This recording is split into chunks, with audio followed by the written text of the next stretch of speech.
Hello home bakers, welcome to Dr. Mommy Cake's channel and a special welcome to all my subscribers. Today I'm going to show you how to cover your cake board with fondant.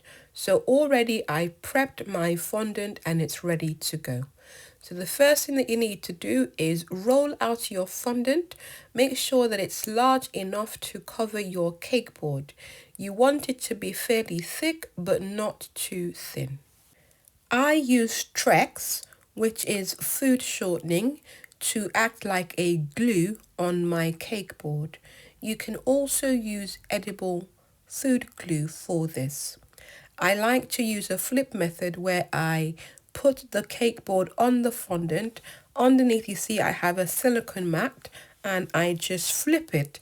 That way, the fondant is already nicely stuck onto the cake board.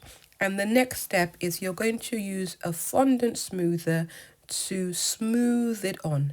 This has two functions. One, it smooths out any imperfection, but also it allows the fondant to adhere onto the board nicely. And you can see that is why you have put either the Trex or glue to stick it down nicely. Then you're going to continue using both your hands and your fondant smoother to smoothing any imperfection. Make sure the edges are nicely adherent to the board, and then you're going to use a sharp kitchen knife or something like a pizza cutter, something that will give you nice good cuts, and you're going to gently trim out the excess fondant. Now you want to do this carefully. Make sure that you don't cut out too much. If you do, then it's hard to patch it up. It's better to take out too little and go back again to take out more until you have done the process nicely. And again, using my fingers and at some point using the fondant smoothers to smooth out any imperfections. And if you haven't subscribed, can I ask you to please click the subscribe button? I post weekly cake videos and also cake shorts that will really entertain you and help you make amazing cakes. Check out all my playlists. There is so much to learn.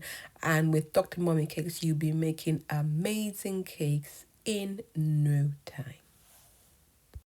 So the cake board has been neatly covered with fondant and I'm just doing the final smoothing to make sure it looks nice and polished. And there is the finished cake board, which looks nice. And as a bonus, I'm going to show you how to paint your fondant. Now, I'm a big fan of painting fondant. It's a very great way to have colored fondant without actually having to buy colored fondant or coloring it by hand. If you paint it, you can get really vibrant color. I especially like to paint fondants in red or black as it gives me a much brighter color than what I can achieve if I am using food coloring to dye it myself or buying it from the shops. So I'm using edible food paint, a paintbrush, and you can just see how gorgeous, nice jet black color I have achieved. And you can do this to get any color what you want. You can get edible food paints ready made, or you can make your own. And I've shown you in a video which will be shown at the top of your screen how you can make your own edible food paint. So we've just got to leave it to dry, and if you want, you can do an additional coating or go over any imperfections like that. Don't forget to subscribe. I will see you next week.